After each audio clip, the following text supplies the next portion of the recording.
All right, welcome everybody to the HCPS Game Jam welcome video on how to use the game design rubric that you see on the monitor on the left. So thank you for volunteering your time. And yes, so let's go ahead and let's get to it. I want to make this video fairly quick. Everybody that is receiving this video, it will be in an email. And in that email, you're going to receive 2 games to grade.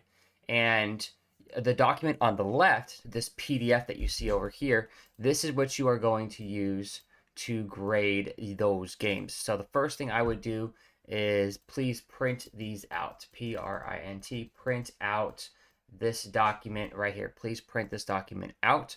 And then you will have to communicate back with me what those scores were. So if you want to take pictures of them and text it to me, that's fine. If you want to take pictures and email it back to me, that's fine. I need to have the scores ready so that way during the day of the presentation, I've already compiled all of the game entry scores and have them ready to go, making that day so much faster and more efficient. So you will be required, please, to grade them on 3 different categories: their game layout rubric, their game design rubric, and the game flow rubric. So as you grade it, I would go line by line, line by line. And by the way, I tried making the rubric very simple. Does it have it? Yes. Does it not? It's a no, right? 0 or 1. You will tally all of their scores at the bottom here and add them up, and it should be, as you see, out of 60 points. The other 40 points comes from the day of. That's the presentation. So during the day that they come to the school, which is Wednesday the 26th, they'll give a presentation. We'll have a presentation rubric, and then we'll fill it out there and then compile the scores and determine a winner. So let's go ahead and let's just go through it, right? So you're going to see different games. You're going to get 2 games. So if we do, let's say, game 1, you're going to have these files in them. Now, some teams gave us 5 files. Every team has the following. It has a link to the game. Every team has a link to the game. That's super important. You want to make sure that you find the link to the game, and you want to make sure that you have the written documentation to go with it. These guys right here that I'm circling are extra. This would be the presentation right here. This is the presentation. And this one, I'm using my mouse, so apologize for the writing. And this one is a written document. It's an assurance document that says this is our game. Some teams decided, as you see there, to submit this separately. Some teams have that in here, and other teams emailed it to me. Whatever, all that's important for you all when judging this is the link to the game and the game documentation. So let's do one more example real quick. That way it makes sense. Test yourself out. We'll do Hattori. 2 documents. That was perfect, right? Nothing there to do. Let's do Rocky Heroes. 5 documents. What am I looking for? I am looking for the link to the game, and I'm looking for the documentation. So the first thing you have to do is look for the storyboards. Did they provide storyboards? And do and a game layout chart. And a game layout chart is something like a hand-drawn or storyboarded using like Adobe Photoshop, Toon Boom Storyboard Pro. This is like a layout of the level with notes, with just various ideas of what the game is supposed to look like. So if I do a game layout chart, let's say I do the original Metroid game on the NES, right? You should see something like this, right? This is a really good example, right? So here's the level and what it should have, and kind of like a legend to go with it. This is a simple task in that you are looking, do they have the storyboards? Are they clear? Does it reflect their vision? Does it convey the game's themes? So the theme of the year is duality. Duality is like lightness versus darkness, man versus machine, good versus evil, right? And so what you should know is that the first thing you should do is go to the written documentation and pull the written documentation up. So you don't have to grade the written documentation. I'll be grading that separately. But what you should do is you should be scrolling down and looking for duality in their themes. And it should tell you in the beginning, right? So we have, as you see here, we have like target audience, target market. We have the purpose. We have the title.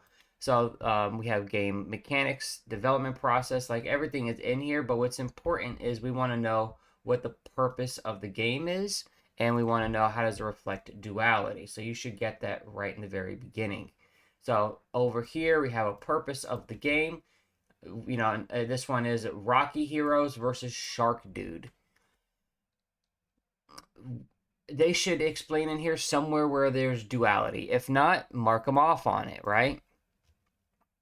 And then as you go through, I don't see any storyboards for this game. I don't see a game layout chart. I do see provided code, but I don't see I do see sprites, but I don't see any game layout charts. So what I would do is I'd go over here and I'd say, are the storyboards clear? I would give them a 0 out of 10. Does it effectively fit? Nope. So this group got a 0 out of 15 points. That would be Rocky Heroes versus Shark Dude. So if you get that one, you're welcome, right? Now, as we go through it, the next thing you need to do is pull up the game. So if you double click that file, it comes with a URL. You copy it. Some of y'all like to right click copy, right click paste, or control V for paste, put it in there, and it brings you to their game. And this is where things should get interesting for you because you're playing a game that somebody built in middle school, right? So you click play and you go ahead and play the game. It really is that simple, right? So first thing is, does it have a welcome screen? After that, you're looking for a tutorial level, and then you're doing a playable level. After that, look at the integration of their theme. And in this one, it was Rocky Heroes versus Shark Dude. So this is where the written documentation is important. So maybe you have a note on the side, like some pen and paper. You read through the written documentation and you write down, or you print out their written documentation and you highlight what they told you their theme was. And here you can grade them based off of what they told you in the design rubric, right? Now, if they don't give you a theme, if they don't tell you a theme, then that one's going to be obviously marked a little lower, but they should tell you. The written documentation states that the theme and the incorporation of the yearly theme should be told somewhere in that written documentation, right? And then from there is technical execution. And then I would end it there. I'd play the game and I would look at it for just those things. Does it have a welcome screen? How's the tutorial? How's the playable level? Did they integrate the theme? And technically, is it functional? Think of this one as more functionality, right? This is the can I play it? It's nothing in here truly says anything about how it looks. We want to think about gameplay, game feel. Like if I press the space bar, does it always jump? If I left click, does the trigger work? Stuff like that.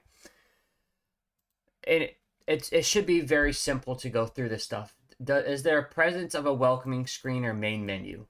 Does that happen when I load the game up? So let's load the game up.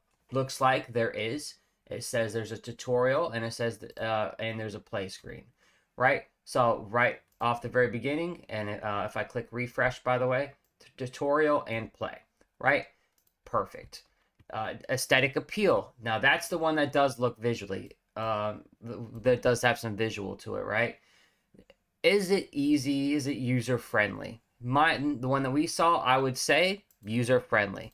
It looks like in the opening scene, it's playing. It looks like there's a tutorial, looks like there's a play button, and it looks like there's a title. Very easy to read. I would say, boom, they got it. So yes, they got a point for this one. Yes, is it there? Does it provide a clear path forward? Start settings, etc. Yes. And just walk through the game, right? So play this section first, and then be generous with them on this one, right? We don't want to tear them down. We want to bring them up because we want them to love game design. After that, play the game again. This time, it's about the game flow. It's about immersion into the game. How does the game make you feel when you play it? So these are the factors that are the most common factors that after say 5-6 years of just doing research and playing different games and trying to teach kids how to evaluate games, this is what I give them on how to evaluate a game. A good game should do the following, regardless of the type of game it is. Tetris, Madden, Super Smash Bros, Words with Friends, Monopoly, solitaire, poker, you name it, right? Concentration. Does it involve player skill? Do I have control over the game? We don't like luck. We like luck only with we like controlled luck, like predictable luck, like poker, right? With the ability to have a read. Poker is more about reading your opponents, right? Do you know what the purpose of the game is when playing it? Does the game give you any feedback on your progression towards your goals? This is like, is there a score system? Is there a timer? Is there music? Is there something visually indicating to you that you're progressing through the game? And there's all these games are different. They're all different. I've seen tower defense games, I've seen card games, I've seen racing games, I've seen maze games, I've seen farming simulators, I've seen fishing simulators, and so like for me to sit here and go through all the examples, it's really hard to do. And then we have immersion. And this is, how much do I lose myself in the game while playing it? And once again, be a little generous. If they have it, a little check mark or a 1. If not, a little X or a little line or 0, right? Whatever your method of scoring is.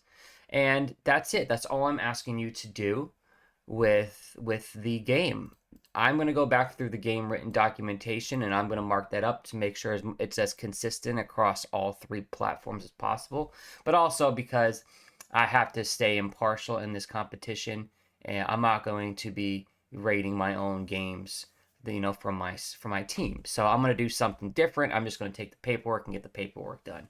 All I'm asking you is to get this document right here that you see out, print it out, and then for the 2 games, once again, you want to use the written documentation. You want to use the link to the game, right? And then you want to play the game and fill this rubric out. And then when you're done, make sure that you can text me the picture, by the way. You can do, I'm going to leave my number here, 081, oh, gotta move this, 9, and that looks terrible from the side. I left this in the email as well, of course, right? But that's my phone number. You're more than welcome to text it back to me. Say, hey, Gabs, here's the score. Here's for this team. Make sure you let me know. This is Rocky Heroes versus Shark Dudes or something like that, right? Put it on the actual rubric so I know which game it's for. And then I have to compile these scores at the end. Other than that, please call me up if you are having any issues at all. I'll walk you through it. Please, please, please just call me up. I have this is supposed to be fun. It's supposed to be engaging, and you will meet the kids that make this. So that'll be a special for everybody, I believe. And that's it. I hope everybody has a great day. Good luck on your journey, and I'll see you when I see you.